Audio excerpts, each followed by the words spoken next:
Hello friends, मैं हूं सुदर्शन प्रकाश और आप देख रहे हैं यूट्यूब चैनल गुरु चकाचक। दोस्तों, देश के डेवलपमेंट में वैसे तो सभी का योगदान होता है, लेकिन एक ऐसा वर्ग भी है जिसके बिना किसी भी देश का डेवलपमेंट संभव ही नहीं है, और वो है हमारे देश के साइंटिस्ट, जो दिन रात इसी काम में लगे रहते हैं कि कैसे हमारा देश दुनिया का सबसे डेवलप कंट्री बने। दोस्तों, वैज्ञानिक बनना इतना भी आसान नहीं है, या फिर ये कहें कि ये एक ऐसा प्रोफेशन है जिससे इंसान को ना तो खुद की परवाह रहती है और ना ही अपने फैमिली की। कभी कभी तो कोई साइंटिस्ट एक रिसर्च में सालों लगे रहते हैं, लेकिन क्या आपने कभी सोचा है कि साइंटिस्ट बनते कैसे हैं, उसके लिए कितनी पढ़ाई करनी होती है और कैसे इसरो और नासा जैसे संस्था में कोई साइंटिस्ट बनते हैं। आज की इस वीडियो में हम यही जानेंगे कि कैसे कोई स्टूडेंट साइंटिस्ट बन सकता है। लेकिन वीडियो की शुरुआत करें उससे पहले अगर आपने अभी तक इस चैनल को सब्सक्राइब नहीं किया है तो प्लीज़ कर लीजिए, साथ ही बेल आइकन पर प्रेस कर लीजिए ताकि नए वीडियो की नोटिफिकेशन तुरंत आपको मिल सके। साथ ही टेलीग्राम और इंस्टाग्राम पर आप हमें फॉलो कर सकते हैं। तो चलिए शुरू करते हैं। लेकिन दोस्तों, इससे पहले कि हम साइंटिस्ट कैसे बने इसके बारे में जानें, उससे पहले उन टॉपिक्स के बारे में जान लेते हैं जिन पर हम बात करने वाले हैं। सबसे पहले, साइंटिस्ट कौन होते हैं, क्वालिफिकेशन क्या चाहिए, एज लिमिट कितनी है, साइंटिस्ट कितने तरह के होते हैं, टॉप कॉलेज कौन कौन से हैं, इसरो में साइंटिस्ट कैसे बने, टॉप रिक्रूटर्स कौन कौन हैं, सैलरी कितनी मिलती है, और लास्ट में साइंटिस्ट के लिए क्या स्किल चाहिए। तो दोस्तों, अगर आप भी साइंटिस्ट बनकर देश के डेवलपमेंट में अपना कंट्रीब्यूशन देना चाहते हैं तो इन टॉपिक्स को अच्छे से समझ लें। तो चलिए एक एक करके अपने सभी टॉपिक्स के बारे में जान लेते हैं। और सबसे पहले जानते हैं साइंटिस्ट कौन होते हैं। दोस्तों, साइंटिस्ट कौन होते हैं ये समझने से पहले आपके लिए ये जानना जरूरी है कि साइंटिस्ट कई तरह के होते हैं। इसरो साइंटिस्ट अलग होते हैं, उसी तरह से मेडिकल के साइंटिस्ट अलग होते हैं। ऐसे ही कई विभाग हैं जिनमें साइंटिस्ट होते हैं, लेकिन सभी में एक कॉमन बात यह है कि ये सभी वैज्ञानिक हर दिन नए नए शोध करते रहते हैं। अगर कोई इसरो के साइंटिस्ट हैं तो वो हर दिन हमारे यूनिवर्स में होने वाली गतिविधि पर नज़र रखते हैं और रिसर्च में लगे रहते हैं, जबकि अगर कोई मेडिकल साइंटिस्ट है तो वो हर दिन नई नई मेडिसिन की खोज में लगे रहते हैं ताकि बीमारियों को ख़त्म किया जा सके। इस तरह से हमारे साइंटिस्ट दिन रात रिसर्च में लगे रहते हैं। इसके बाद जानते हैं क्वालिफ़िकेशन क्या चाहिए। दोस्तों, चूंकि साइंटिस्ट बनना आसान नहीं है, इनका काम बहुत मुश्किल होता है, इसलिए इसमें पढ़ाई का बहुत महत्व है। वैसे तो एक साइंटिस्ट बनने का सपना देखने वालों के लिए ये जान लेना ज़रूरी है कि इसकी पढ़ाई कभी ख़त्म ही नहीं होती है, क्योंकि साइंटिस्ट हर दिन सीखते रहते हैं। लेकिन फिर भी अगर कोई साइंटिस्ट बनना चाहता है तो उसके लिए कुछ एजुकेशनल क्वालिफ़िकेशन तय की गई है। दोस्तों, साइंटिस्ट बनने के लिए आपका 10th के बाद फिजिक्स, केमिस्ट्री, बायोलॉजी, मैथ्स जैसे विषयों को सिलेक्ट करना होता है। इसके बाद इन्हीं विषयों में ग्रेजुएशन और पोस्ट ग्रेजुएशन जैसे MSc, MPhil, इंजीनियरिंग और उसके बाद PhD आदि कर सकते हैं। उसके बाद आप साइंटिस्ट के पोस्ट के लिए अप्लाई कर सकते हैं। उसके बाद आप इसरो या नासा जैसी संस्था में साइंटिस्ट बन सकते हैं।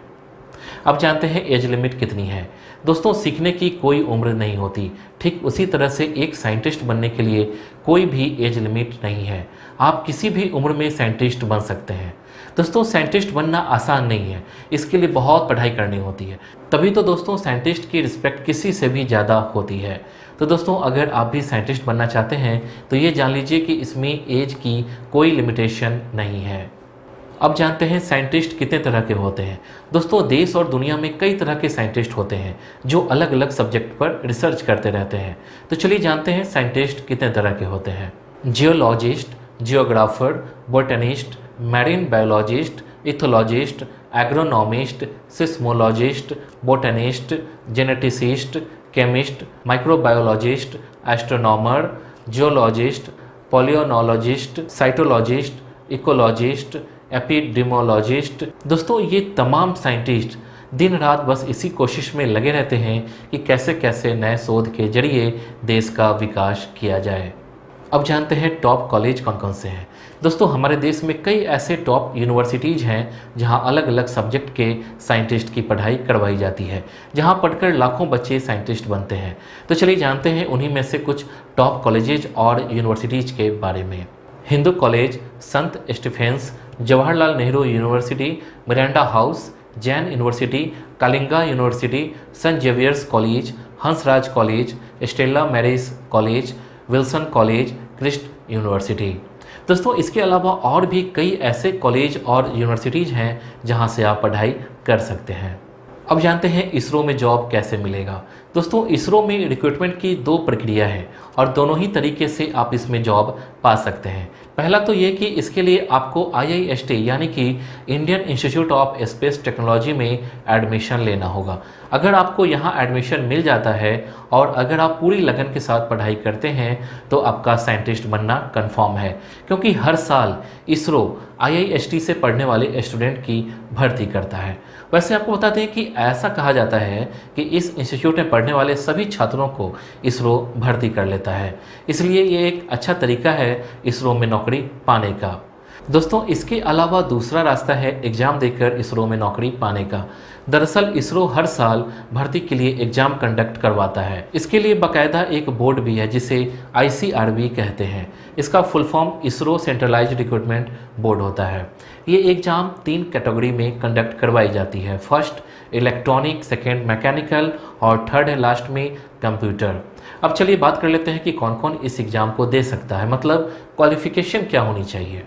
इसमें bachelor of engineering, bachelor of science, bachelor of technology होनी चाहिए।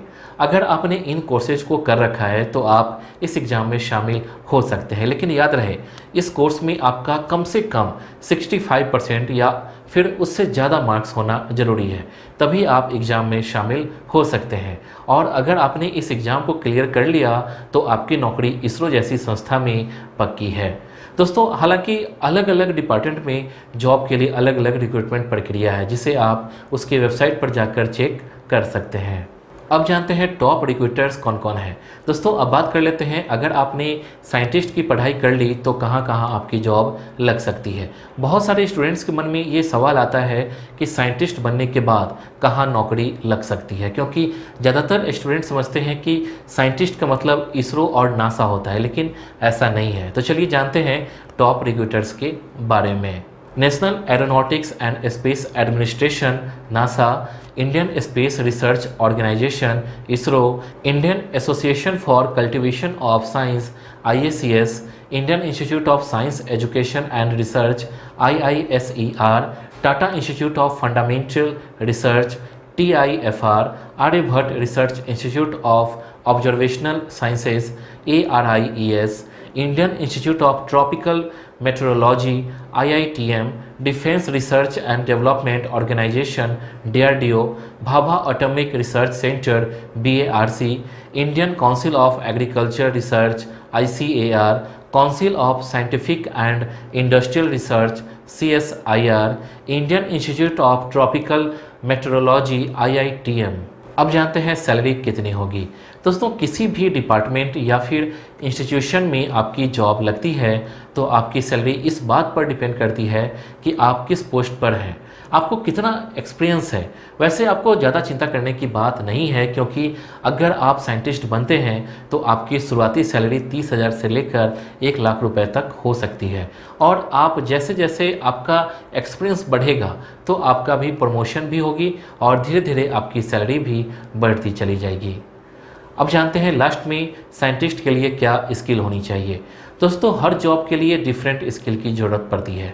हालांकि जिस व्यक्ति में जॉब की ज़रूरत के हिसाब से स्किल नहीं होती वो अपने काम को पूरे मन से नहीं कर पाता और धीरे धीरे उसे उस काम से मन हट जाता है।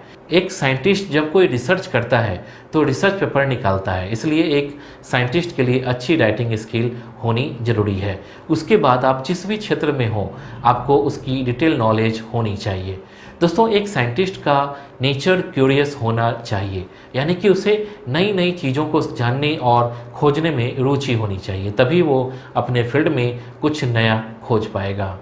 दोस्तों इस वीडियो के लिए बस इतना ही। उम्मीद करता हूँ कि आपको ये वीडियो पसंद आई होगी। आपको नेक्स्ट वीडियो किस टॉपिक पर चाहिए आप हमें कमेंट कर बता सकते हैं। वीडियो को लाइक और चैनल को सब्सक्राइब जरूर कीजिए। Thank you.